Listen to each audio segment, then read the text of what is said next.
그 다음에 정관재, 그 다음에 정재호 이런 사람들도 8월 말까지로 끝났다고 했습니다. 그런데 미처 금도굴이 끝나기도 전인 8월 중순경부터서 백준엄이가 목동에 있는 스포츠 조선에 연재물을 시작합니다. 남픽션. 작가까지 돼가지고 이제 또 돈을 벌겠다고. 그러니까 자기가 생전 처음 접해보는 이 엄청난 사실을 그냥 그대로 자기 머릿속에만 가슴 속에만 담아놓기가 있기가 싫은 것이 임금님 기는 당나귀 기가 아니겠습니까? 사람은요 비밀을 혼자 간직하기 싫어요. 말을 하고 싶어요. 자랑하고 싶어요. 이런 본능이 있다고 저는 알고 있습니다. 그래서 이게 목동의 스포츠 조선을 찾아가서 연재물을, 지가 무슨 작가라고 연재를 시작하는데, 이 연재를 하면은 제가 경남 산청군 신안면 사람이기 때문에 제가 스포츠 조선은 저 시골까지 안 오니까 정충재는 모를 것이다 하는 아마 그런 생각으로서 안심하고 수도권에서만 스포츠 조선이 많이 팔리니까 한 것 같습니다. 그래서 이게 이제 스파치 나갑니다.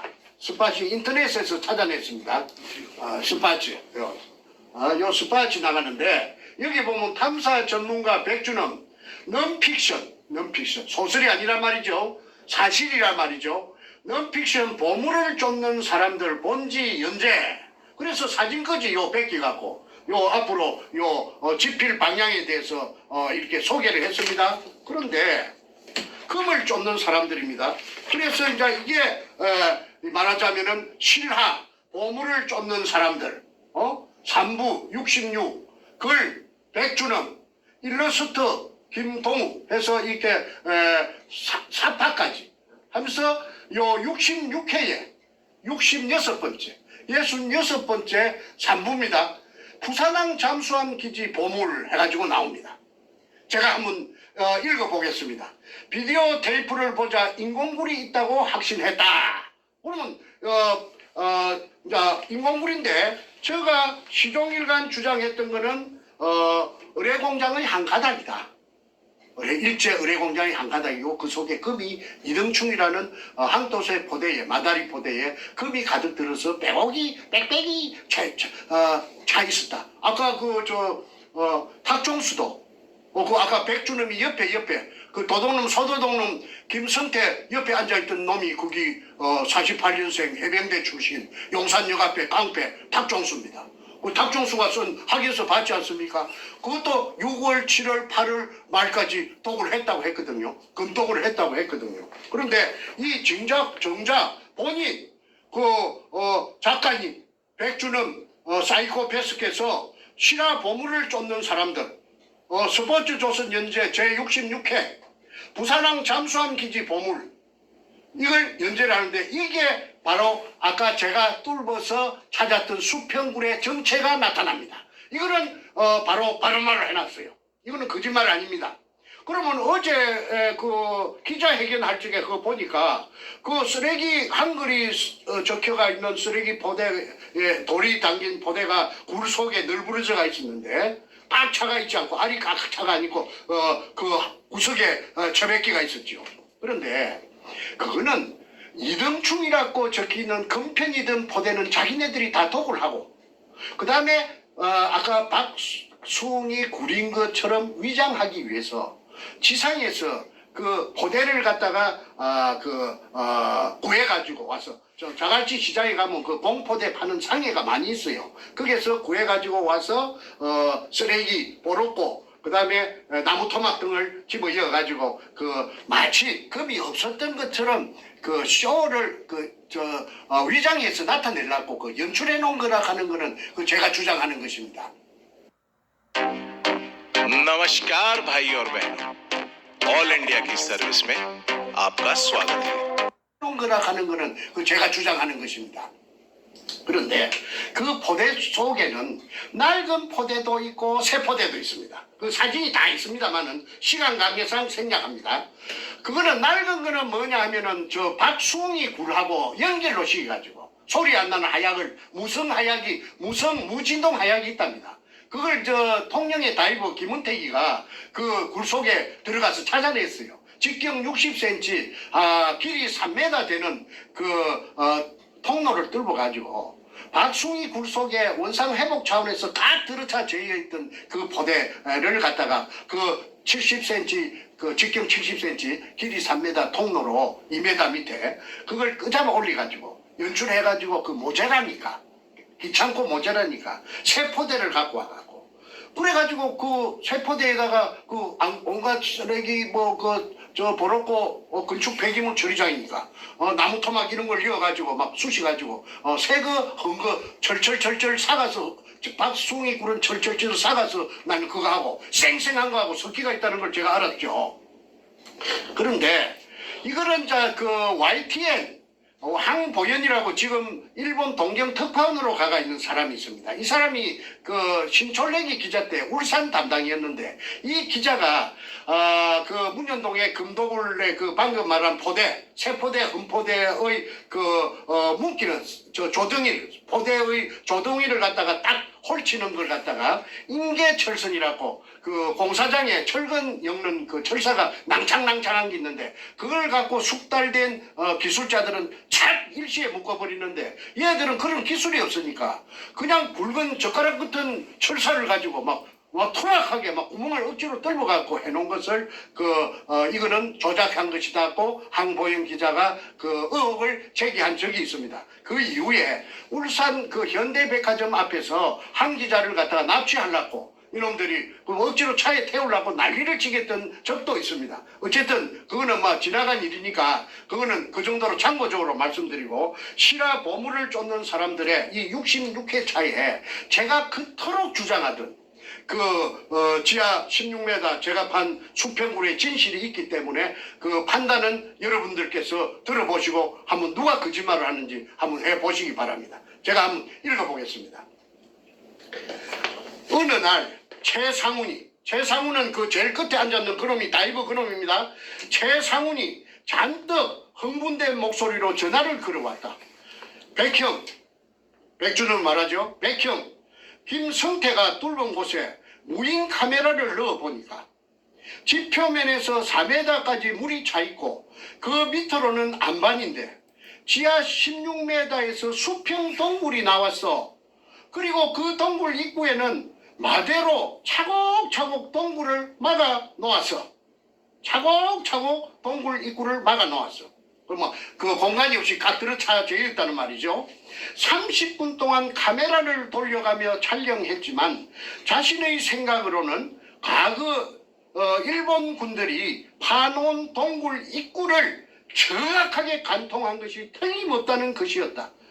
다이브 어제 마이크 잡고 씨부리던 거짓말하는 그놈입니다. 그놈이 그렇게 백두목에게 전화를 걸어온 이게 이제 시발입니다. 또 수평 동굴이 나왔어. 틀림없다는 것이었다. 최상훈 같은 수중 발굴 전문가가 흥분해서 소리칠 정도라서 나 역시 지하 동굴의 실체를 믿어 의심치 않았다. 다음날 수중 촬영한 테이프의 복사본이 서울 내 사무실에 당도했다. 필자는 그때의 전율 어린 흥분을 잊을 수가 없다. 필자가 백주름이죠.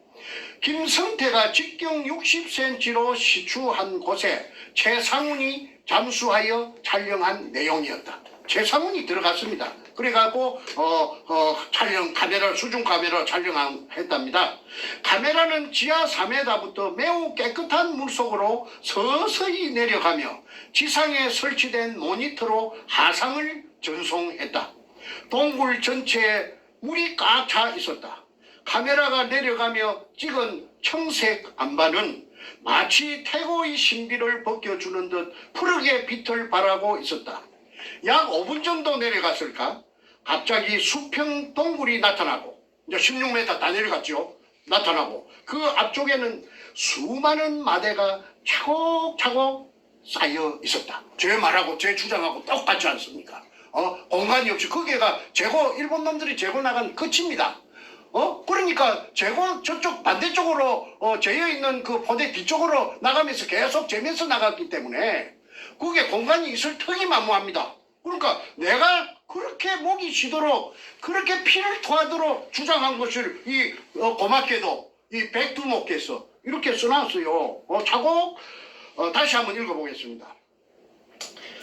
그 앞쪽에는 동굴의 입구를 말합니다. 앞쪽에는 수많은 마대가 차고 어지럽게 난잡하게 흐트러지게 쌓여 있는 것이 아니고 차곡차곡 쌓여 있었다. 질서정연하게. 어제 최상훈이 감격해서 소리친 문제의 그 장면이었다.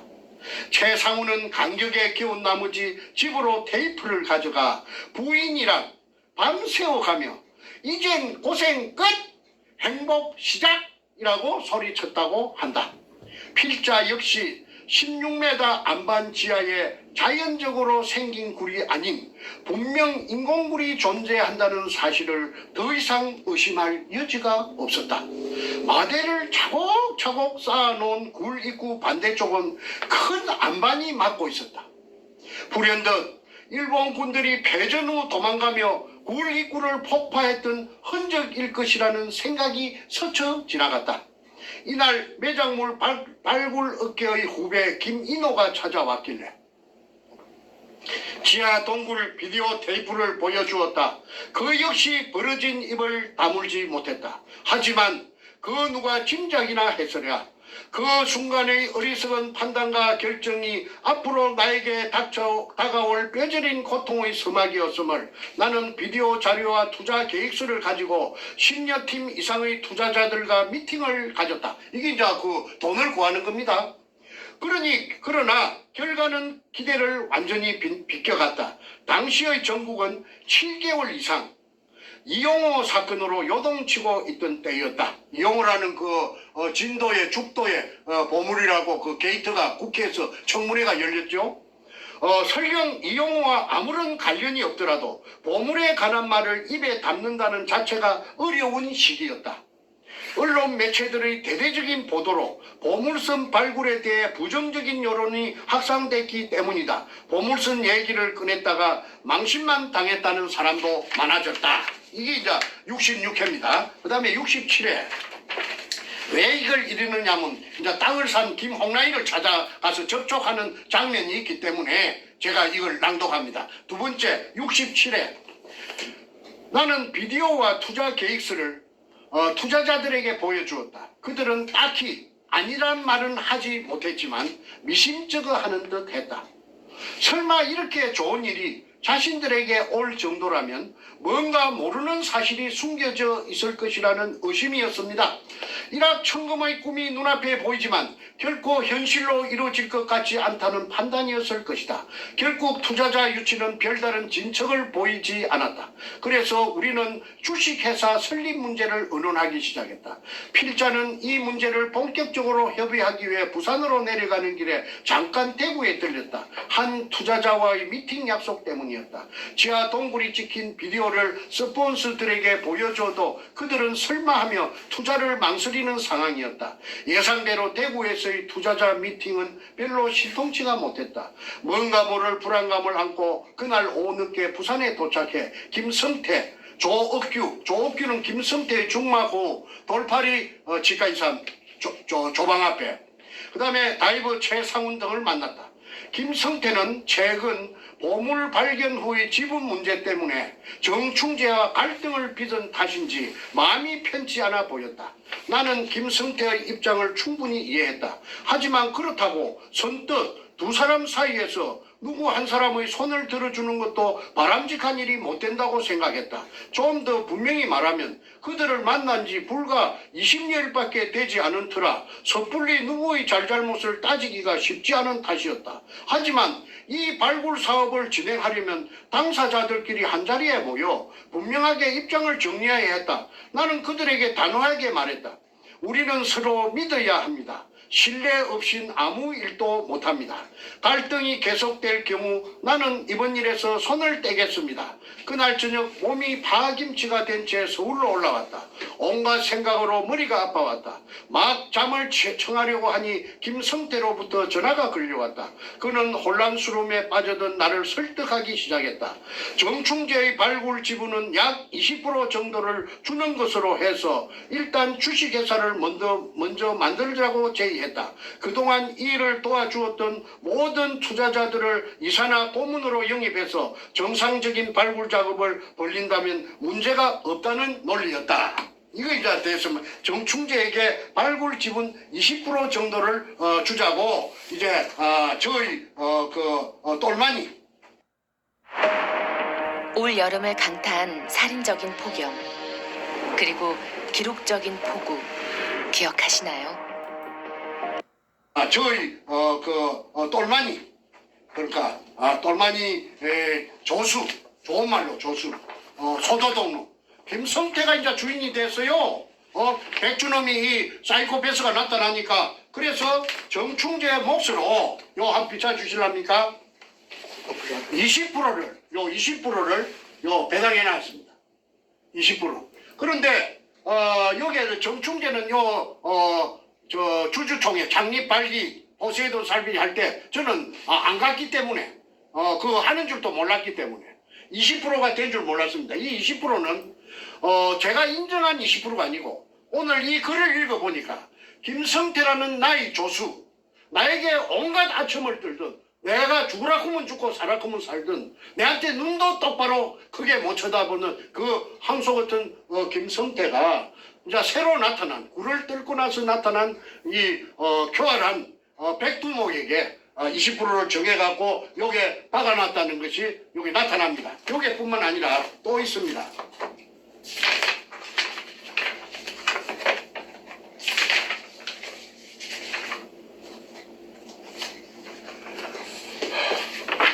이제 한 장에 최종 주식 배분 및 주주 명단에 제일 처음에 정충재를 얹어놨습니다. 정충재에게 보유할 주식주 2,000주를 주고 비율은 20%. 그 다음에 비고란의 기존 발굴자 인정해놨어요. 제가 떨궜다는 걸 인정해놨어요. 기존 발굴자. 그런데 여기에 보면은 요 밑에 막 저 도장이 찍혀가 있죠. 이게 참석한 아까 5월 13일 날 저 남포동 피닉스 호텔에 그 참석했던 그 참석자들 명단입니다.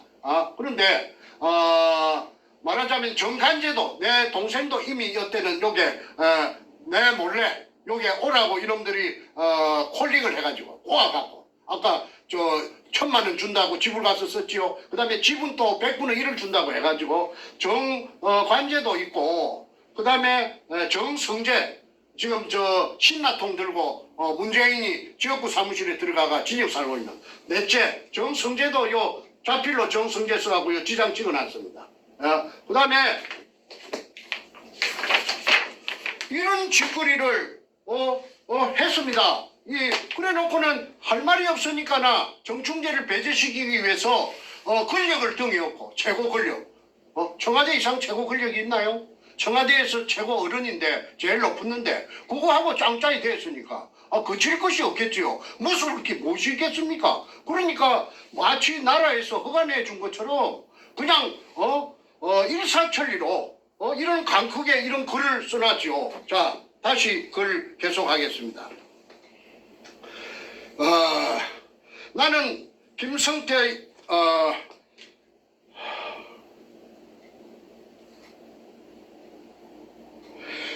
일견 일리가 있다는 생각이 들었다. 하지만 나는 대답을 주저했다. 그러니까 주저했다. 이 말은 김성태가 이렇게 하자 저렇게 하자 이제 모사를 끼미는 것을 백준엄이 처음에는 선뜻 응하지 않았다는 말입니다. 일단 그 자리를 벗어나고 싶은 생각이 우선이었다. 그로부터 며칠 동안 나는 정말 많은 고민을 해야 됐다. 또다시 실패한다면 인생에서 실패를 이놈이 무수해요. 그러니까 이 정충재를 배제시킴으로써 실패가 된다면 정충재가 만만치 않은데 실패가 된다면 이 인생에 이런 기회가 다시 올 수 있겠나 하는 그런 걸 갖고 고민했다는 말입니다.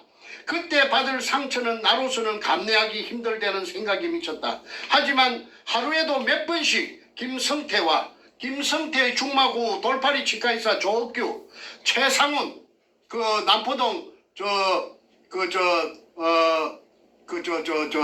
다이브 쇼 하는 최상훈 등이 신천지 백화점 1층에서 번갈아 가며 날 설득했다. 아, 결국 나 이럴 수밖에 없구나. 또다시 나는 흔들리고 있었다. 그러니까 백주름이는 자꾸 새놈이서 조사대치니까 정충재를 대통령까지 뒤에 있는데 그 촌놈의 새끼 그 진주 사는 정충재 그 새끼 그 팽식해버리자 이 말을 그렇게 최상훈, 조옥규, 김성태 서이서 백주름에게 이제 압박을 가한다는 말입니다. 자, 68회 세 번째입니다. 고민을 거듭하던 나는 결국 김성태 등의 간곡한 요청을 뿌리칠 수 없었다. 결국 그들의 요구에 따르기로 결정하니 한결 마음이 편했다. 물론 많은 어려움이 예상되지만 목적지까지만 가면 된다는 생각을 하니 자연스럽게 불면증도 해소됐다. 그렇게 잠도 못 잘 정도로 그 갈등을 겪었다는 말이죠. 어쨌든 당분간은 좀 더 참고 인내하기로 하였다. 한번 결심한 이상 나는 추진력 있게 일을 밀어붙여야 했다. 부산으로 내려가서 그동안 이 작업에 투자했던 모든 사람들을 모아달라고 했다. 이 사람들이 이제 그 죄를 잡아연 사기 피해자들이 됩니다. 총 20명이었다. 그 중에는 순박하기 이를 데 없는 시골 사람들도 있었다.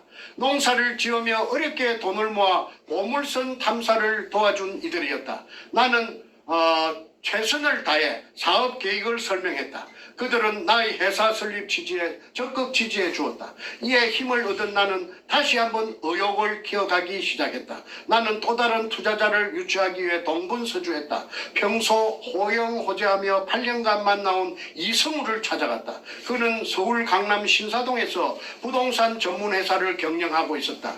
이성우에게 그간의 상황을 설명하고 도움을 요청했다.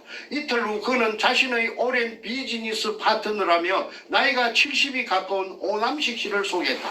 나는 일단 그에게 보물선 발굴에 대한 브리핑을 했다. 하지만 그의 반응은 심통치 않았다. 다음날 아침 함께 부산에 내려가기로 했다.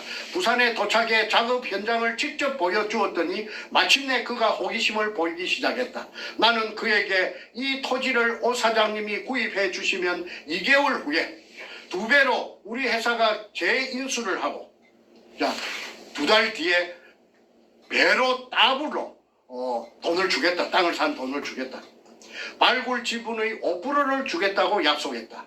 오남식은 연륜이 쌓일 대로 쌓인 부동산 전문가였다. 그는 지하 동굴에 카메라를 내려보내서 자신의 눈으로 직접 확인이 되면 곧장 내일 계약을 하겠다고 했다. 하지만 당시 상황에서는 카메라를 수직으로 시추한 굴에 내려보내는데 또 다른 장애물이 가로막고 있었다. 우리는 그 장애물을 제거해야 했다. 그래야만 오남석이 투자를 이끌어낼 수 있었던 것이다. 16m 물속 아래에는 쇠 파이프가 있고, 이게 이제 정충재 들어올까 싶어서 장애물 박아놨던 그 쇠 파이프를 말합니다. 그 3개, 아까 사진 보신 그 쇠 파이프 3개가 있고, 한 개에 30g이나 나가는, 30kg이나 나가는 쇠덩어리를 쇠덩어리를 그렇게 쇠 파이프 3개하고 쇠덩어리까지 막 장애물로 박아놓은 것입니다. 정충재가 쳐들어올까 봐서. 강력한 자석을 로프 끝에 묶어서, 아까 제가 지람철이라고 말씀드렸죠. 마치 낚시하듯이 줄을 풀었다 감았다 하기를 새벽 3시까지 반복하였다. 모두들 허리가 아파서 절절 매면서도 악착 같은 심정으로 열심히 작업에 임했다. 기어이 무인 카메라를 내려보내고 지하 동굴 입구에 쌓아놓은 마대를 오남석 씨에게 확인시켜 주었다.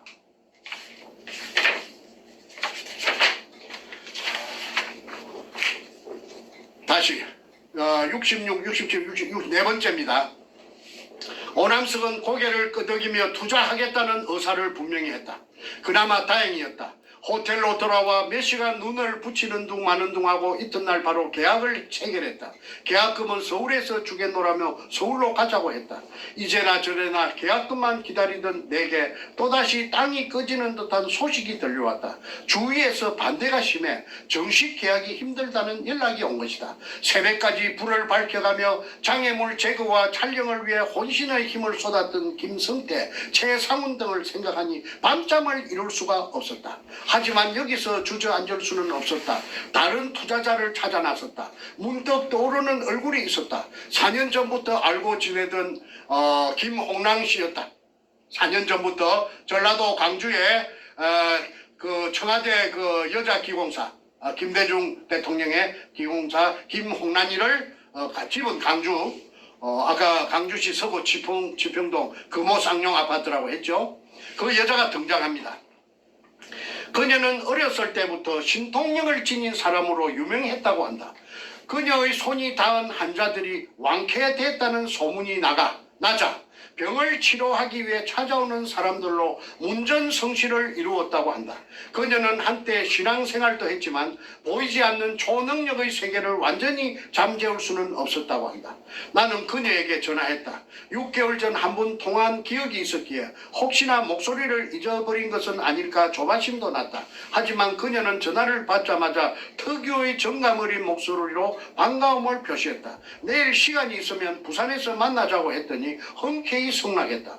잠시 후 그녀는 다시 전화를 걸어와 비행기 편이 없어 성룡차로 가겠으니 내일 오전 11시 부산에서 만나자고 약속했다. 나는 뭔가 희망이 있을 것 같은 예감이 들어서 부산의 최상훈과 김성태에게 손님 맞을 준비를 하도록 당부했다. 약속대로 김홍랑 씨는 모습을 드러냈다. 나와 최상훈, 김성태 등은 그녀를 상대로 다시 브리핑을 시작했다. 그동안 꼼꼼히 모아온 자료도 제시했다. 그리고 그녀를 직접 시추장소로 데리고 갔다. 시추장소가 내라 제가 뜰은 그 수직구로 따라갔다는 말입니다. 장소에 도착한 그녀가 해준 말은 다시 한번 나를 어리둥절케 했다. 내가 여기 있는 한 건설업체 회장님을 치료하기 위해 매주 부산에 오는데 꼭 이것을 지나쳐 가거든요.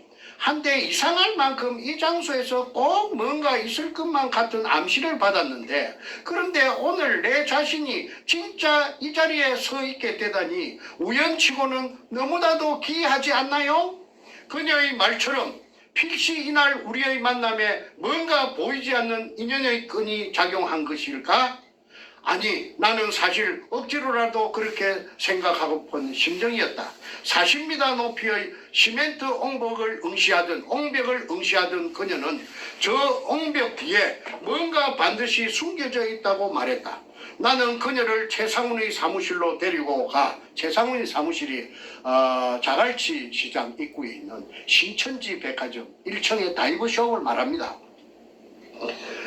동굴 안을 촬영한 비디오를 보여주었다. 그러니까 제가 뚫은 그 동굴 수직구 밑에 수평 굴속을 찍은 그 사진 비디오를 보여주었다 이 말이죠. 한 순간도 놓치지 않으려는 듯 그녀의 눈은 반짝거렸다. 갑자기 수평 동굴이 나타나면서 이었고 켜켜이 쌓아놓은 국방색 마대가 드러나자 그녀는 갑자기 핸드백을 열고 전화기를 꺼내 들었다. 그녀의 남편에게 하는 전화였다. 그녀는 황급히 남편을 호출한 후 나와 함께 자갈치 시장의 한 호텔 커피숍으로 자리를 옮겼다. 그리고는 희망적인 답을 주었다.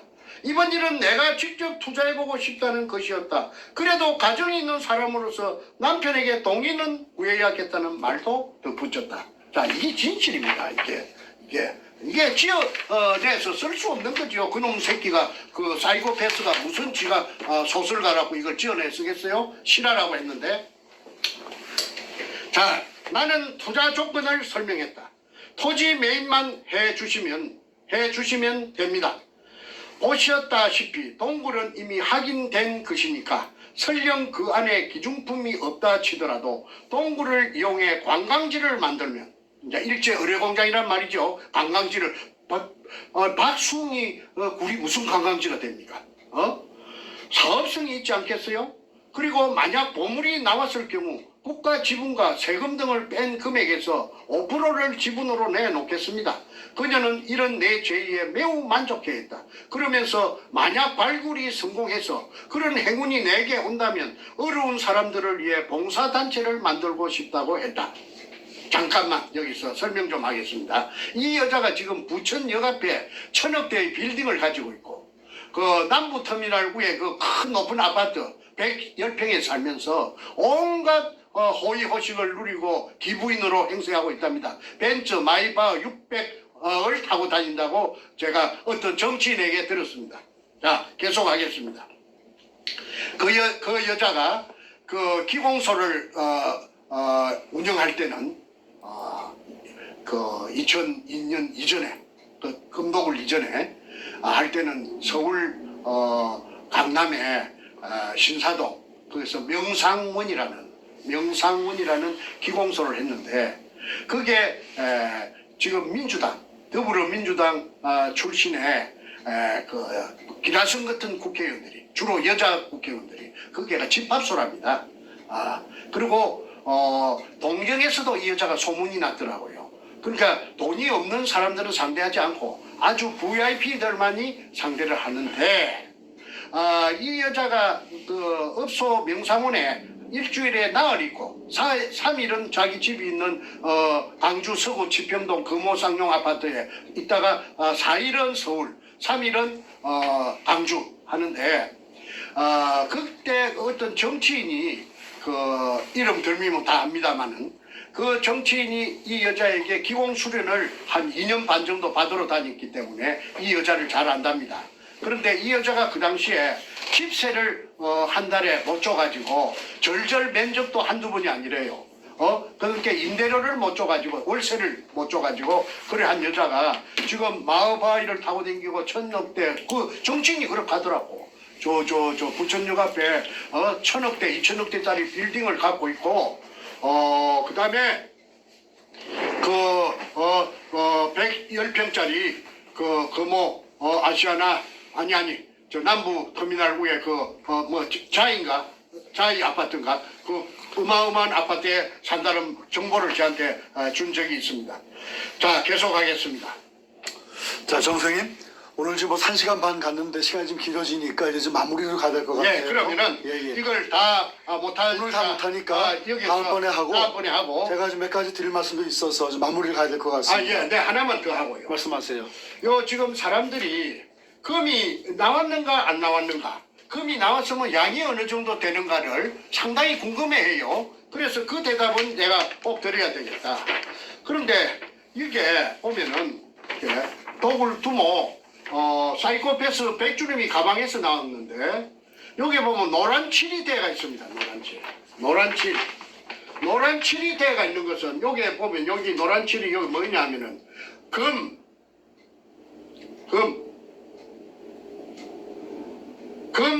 품목이 노란색으로 되어 있습니다. 이거는 공업용 보석 다이아몬드고, 그 다음에 뭐 이게 품종 미상도 있고 수원도 있고 뭐 여러 가지 있는데 어쨌든 이 금이 노란 색깔은 전부 금입니다. 그러면 1공장에서부터서 5공장까지 금이 고르게 분포되어 있는데 이 금을 얘들이 내가 판 군형은 요겁니다. 수직구. 요리 통해 갖고 요게 돌아다니면서 해골로 세어 봤는데 물로 빼내고 나서 해골로 백주놈이 직접 세어 봤답니다. 세어 봤는데 980개라고 그 말이 관천에 사는 대구 사람 아무개 씨가 저에게 백주놈이하고 직접 들었다고. 백주놈이 잘 아는 사람, 형님 동생 아는 사람인데 백주놈이가 직접 말하더라. 980개라고. 그걸 들은 사람이 여럿이 있습니다. 만약에 앞으로 입증을 할 때가 있으면 그 사람들이 다 정인이 돼 줄 거라고 보고 그 사람들이 확인서도 써줬습니다. 자, 그 다음에 이진된 부분은 다음 시간에 하기로 하고 오늘 시간이 많이 갔기 때문에 오늘은 여기서 일단은 시간이 그렇게 빨리 흘렀나요? 제 언급하는 건 설명은 그만하기로 하고 질문을 받아보겠습니다. 자, 정선생님 오늘 뭐 제가 이제 마무리하는 차원에서 몇 네. 가지 질문을 드리고 예. 저도 드릴 말씀이 좀 있고 하니까 예. 오늘은 제가 이제 같이 하려고 그러다가 정선생님께서 그 백준홈 기자회견을 본 이후에 워낙 거짓말이 많고 예, 또 정확한 사실을 국민들이 알게 해야 되기 때문에 예, 정확한 그 거짓에 대한 설명과 네. 그 다음에 증거를 제시하는 그런 시간을 갖고 있습니다. 자, 일단은 그 어저께 나온 그 백준홈의 재산 비포 앤 애프터는 우리가 방송을 했는데 그 방송에 올라온 그 댓글 중에 제가 중요한 댓글을 제가 하나 좀 읽어드리고 그걸 질문으로 드리겠습니다. 답을 좀 주시면 감사하겠습니다. 자, 어저께 7월 27일 금요일 방송, 저희 방송에 이런 질문이 있었습니다. 김필영 씨라는 분이 쓰신 글인데, 정 선생님, 어뢰공장 금을 직접 정 선생님 눈으로 확인 못 하셨는데, 그 안에 금의 양을 확언하시는 부분 설명이 필요합니다. 그리고 징용당해 어뢰공장 인부로 일하다 돌아가신 분들의 유골의 숫자 증거도 확인되신 부분 설명 부탁드립니다. 끝까지 진실하게 임해주세요. 두 분 수고 많으십니다. 자, 금해양에 대한 확인과 유골 숫자 증거 확인. 그 자료에 혹시 건에 있습니까? 제가 말할게요. 그 증거도 좀 보여주시면서 설명해 주십시오. 첫째, 이 리차드 로리스라고 그 미 CIA 극동 담당 책임자가 있습니다. 그분이 제 말만 듣고 금 찾는 계약을 하고 금 찾는 작업을 2년 반 동안이나 저하고 할 리가 만무하겠죠. 그분이 나중에는 국방성 동아태 담당 부차관보까지 하신 분인데 대단한 분이 계십니다. 그런데 그분하고 저하고 사이에 그 비밀 계약을 한 서류가 문건이 있기 때문에 일단 이것부터 먼저 보여드리고 부수적으로 설명하겠습니다. 이거는 이게 인천에 영암모자 인천방송 주주 일대 주주 백성학 씨도 여기에 사인이 되어 있습니다. 그거는 책에 다 공개가 되어 있기 때문에 그런데 이게 이제 CIA가 뜬금없이 왜 여기 나오느냐면 CIA가 아시다시피 제일 세계에서 정보를 많이 아는 그 정확한 정보를 아는 근데 이분은 중국에서 일본 군들이 약탈했다는 것을 45년 5월 한 달 동안 이걸 알아내 가지고 한국에 30년 내가 만날 당시에 거슬러서 30년 전에 한국에 이거 찾으러 왔답니다. 그래서 내하고 그 50대 50의 지분으로 계약을 했죠. 그 계약서를 작성했던 변호사가 내가 구멍을 팠던 부산시 남구 문현동 그게 국회의원이었던 김무성이의 처남 김무성이의 처남 최양일입니다. 김무성 마누라의 오빠. 그 사람이 미국에서 대학을 나왔는데 이분이 나에게 소개를 해서 만나는 것이 리차드 로리스였습니다. 그래서 이 사람들이 CIA가 아무 근거 없이 2년 반 동안 저하고 이런 계약을 해가지고 50대 50으로 하진 않습니다. 그런데 이 계약이 끝까지 가지 못했던 것은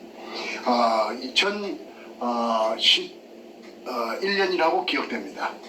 미국 뉴욕에 그 맨하탄에 그 무역센터가 그 오사마 빈 라덴이 조종하는 그 비행기가 그 건물에 들어가면서 그 큰 사고가 났죠. 그것 때문에 그 1년간 그 딜레이 연기하자는 그 미국에 그 엄청난 재앙이 왔으니까 그걸 제가 거절을 했기 때문에 그 미국 사람들하고 2년 반 만에 끝이 났고 제가 독자적으로 그런 과정이 있었기 때문에 독자적으로 그 다음 해 3월 2일 날 제 혼자 힘으로서 그 수직구를 완성했었고 그 다음에 이제 금을 봤느냐 했는데 그 금을 제가 봤죠. 이 책 속에 책을 안 읽어보신 것 같은데 이 책 속에 백준홈이 독을 두목의 호주머니에서 나온 250g짜리 금편의 사진이 배제가 되어 있습니다.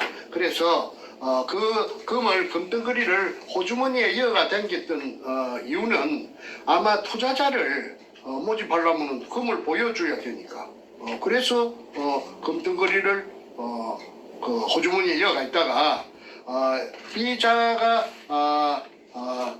조폭들에게 뭐 긴 이야기는 그 번거로우니까 생략합니다. 조폭들에게 납치를 당해가지고 지리산까지 가게 됩니다. 그때 내가 마루에 올랐을 적에 이 사이코패스를 낚아가지고 들어가지고 아주 왜소하니까 들어가지고 이게 그 250g짜리 금편입니다. 100주름이 소지했던 금편 설명을 했죠. 요 두께는 사진을 찍을 수가 없었죠. 그러니까 이 50g짜리 이거는 250g짜리입니다. 250g짜리, 500g짜리 그 세 가지 종류가 있었고 이걸 은행에서 돈처럼 예금도 하고 인출도 하고 또 암시장에서 굉장히 선호하는 그런 야미로 거래가 됐던 그런 사실도 제가 다 알아냈습니다. 그러니까 이 세 가지 종류의 금이 일본 분들이 중국의 은행을 털어가지고 그 항토색 마다리 포대 속에 이어가지고 잠수함 26척에 싣고 왔다고 잠수함 이름까지도 아까 CIA 리차드 로리스 씨께서 다 찾아냈습니다.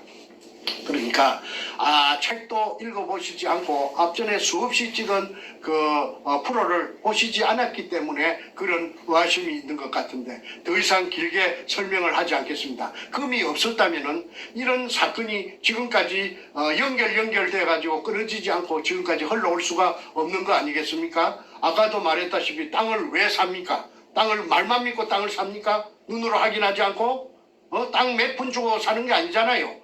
그 다음에 또 하나는 유골이 있느냐 없느냐 거기에 대해서 설명을 질문을 해왔기 때문에 설명하겠습니다.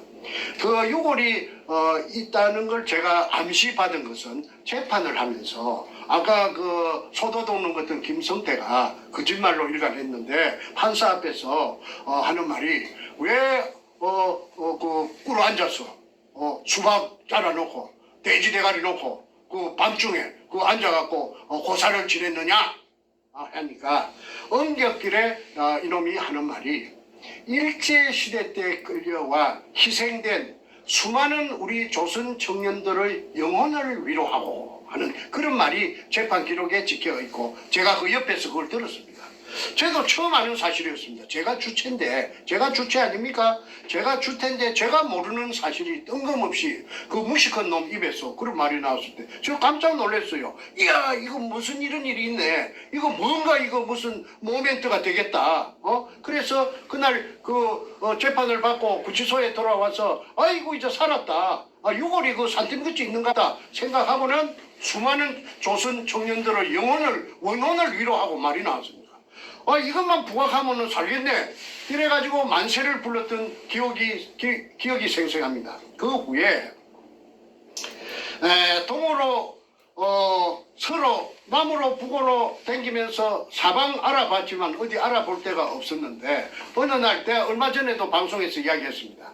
자다가 가위가 눌려가지고 새벽에 깨가지고 멍청하게 앉았는데 텔레비를 켜니까 밑에 자막이 지나가는데 태평양 전쟁 무슨 어쩌고 저쩌고 지나가서 다시 한참 만에 글자가 돌아오는 것이 뭔가 보니까 태평양 전쟁 생존자 협회라 하는 데가 자막이 뜨더라고.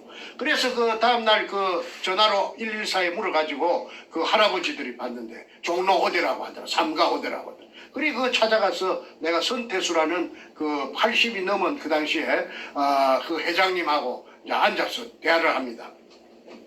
아니 나를 어떻게 찾아왔어?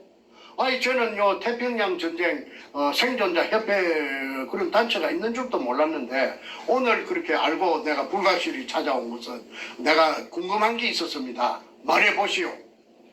아니 부산 문현동에 일제 의뢰공장이 있고 거기에 근무하던 무슨 사람들이 혹시 회장님이 아시는 사람이 알 수가 없는가요? 했더니 그분의 눈에서 갑자기 그 큰 눈물 방울이 두세 방울, 세 방울, 네 방울인가 모르겠습니다.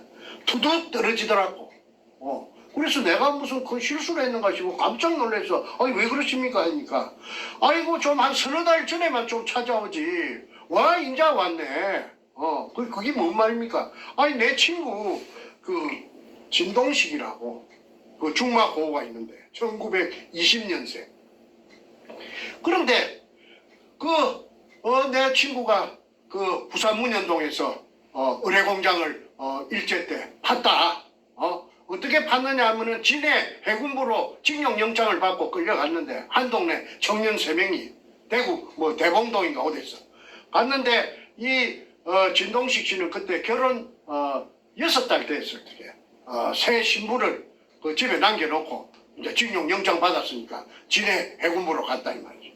그런데 6달 뒤에, 6달인가 5달 뒤에, 첫 아들이 태어났는데, 그 아들이 43년생, 속초에 계시는 진아무개 씨입니다.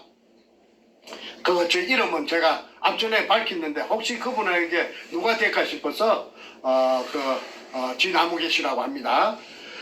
그런데 이분이 6달 된 갓난쟁이를 얻고, 면회를 하고 싶어서, 부대에다가, 편지 온 부대에다가, 부대장에게다가 면회를 하고 싶다고 아들을 낳았으니까 아들을 애비가 봐야 될 거 아니냐. 그랬더니 면회를 오라고 하더랍니다.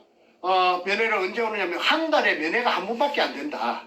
그것도 보름날. 달이 밝은 날을 제일 밝은 한 달 중에 제일 밝은 밤을 보름밤이라고 하죠. 그 보름밤에 면회가 한 번밖에 안 되니 돌아오는 보름인 몇 년 몇 월 며칠 날 낮에 몇 시까지 통제부 해군 통제부 앞으로 오너라 지내. 그래서 그 아기를 얻고 대구에서부터 가니까 전국 각지에서 면회 온 사람들이 한 40-50명 되더랍니다.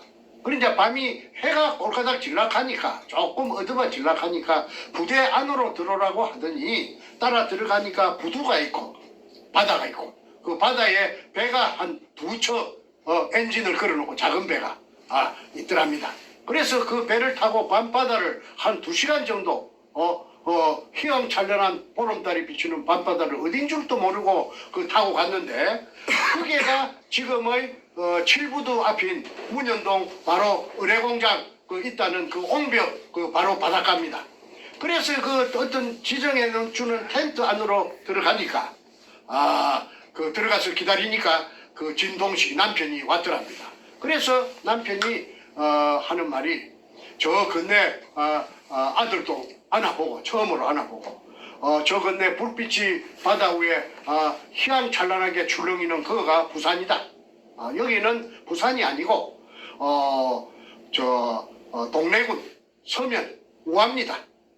그리고 내가 저 뒤에 나저막한 산, 그거가 이제 현장입니다. 그 장 근처 옹벽입니다. 나저막한 산 밑에 굴을 파는데 의뢰공장이다.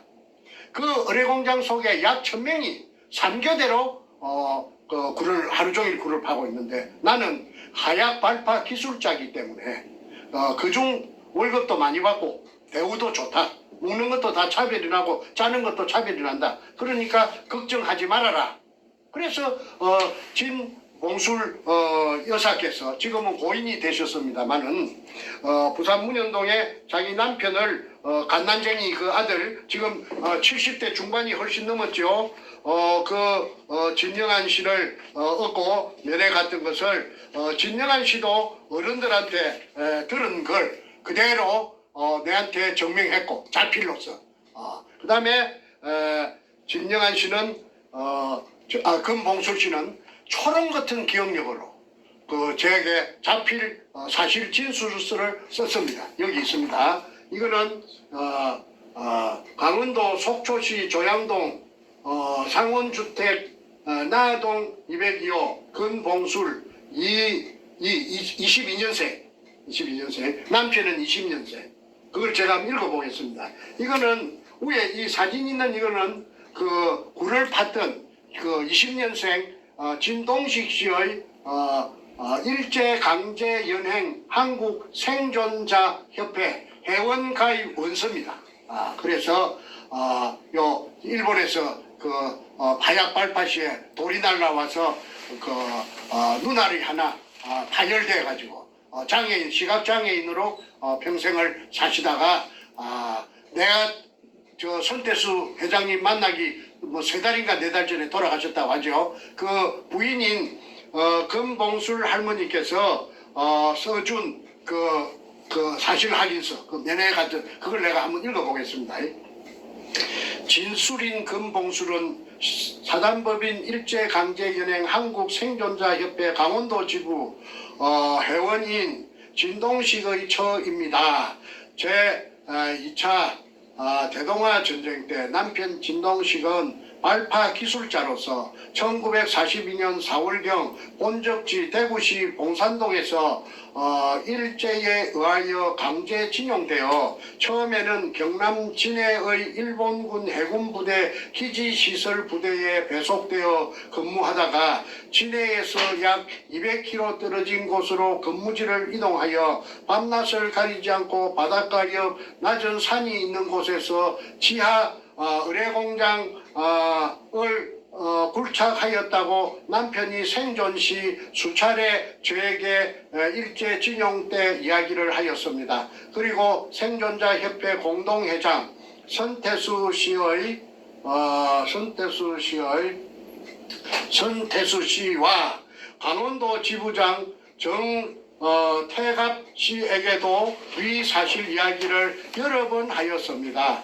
또한 일본 군 의뢰 지하 공장 위치를 남편이 나중에 확인해 보니 지금의 부산시 남구 문현동이라고 하였습니다. 진수리는 당시 면회를 일본군에게 신청하였더니 면회 신청을 15일 후에 지하 비밀 공장이 거리가 떨어진 곳에서 한 번 면회한 사실이 있습니다. 그 후 44년 10월경 일본 규슈 사세보 해군기지로 이동되어 남편이 이제 전출되어 가서 발파 작업 중 왼쪽 눈이 실명되어 사세보에서 1945년 8월 10월 해방이 되어 고향인 대구로 귀국하였습니다. 금봉술은 위와 같이 사실 경과대로 진술합니다. 2005년 6월 11일 위 진술인 금봉술 할머니 도장을 찍어놨습니다. 그래서 이 사실이